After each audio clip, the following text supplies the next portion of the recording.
Ինչ խախտումներ եք արձանագրել այսօր։ Այսօր մի քանի խախտումներ ենք արձանագրել, հիմնականում անձնագրայինի հետ է կապված։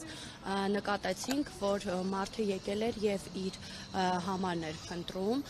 Մենք մոտեցանք, որպեսզի օգնենք իրան, որպեսզի շուտ այդ ամենը տեղի ունենա, ու նկատեցինք, որ իր տան վրա այնպիսի բնակիչ է գրանցված, որին ինքը չէր ճանաչում։ Դա խախտում ենք արձանագրել, հանձնաժողովի նախագահին նույնպես տեղեկացրել ենք։ Հաջորդ խախտումը, որ տեղի ունեցել, մարդը եկել էր ID քարտով, որպեսզի կատարեր ընտրություն, այնտեղ սարքը ցույց չտվեց ոչ մի կերպ, նրան չկարողացան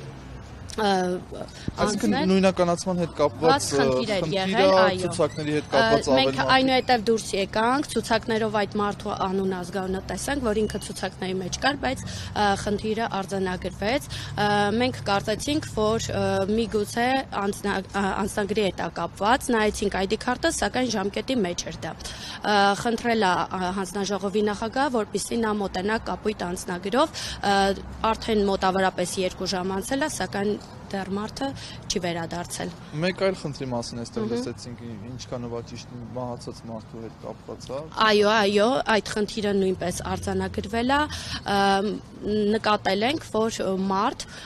ով որ մահացած է, այնտեղ ցուցակների մեջ ներառված էր։ Բայց փաստացի խնդիրը, եթե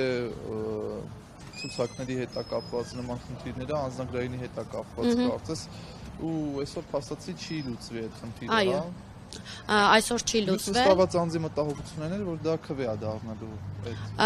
Այո, մենք նույնպես այդ մտավախությունը ունենք, դրա համար այդ խնդիրները բարձրաձայնում ենք, արձանագրում ենք, որպեսզի այդ խնդիրների շուտապույտ լուծում լինի, գոնե մյուս ընտրություններին այդ թերությունները վերացված լինեն։ Իսկ հոսքը ընտրողների ոնց է գնահատում, այ առավոտից էստեղ եք։ Հոսքը բավականին լավ է, առավոտյան կարծում եմ եկել էին այն մարդիկ, ովքեր աշխատանքի պետքա գնային,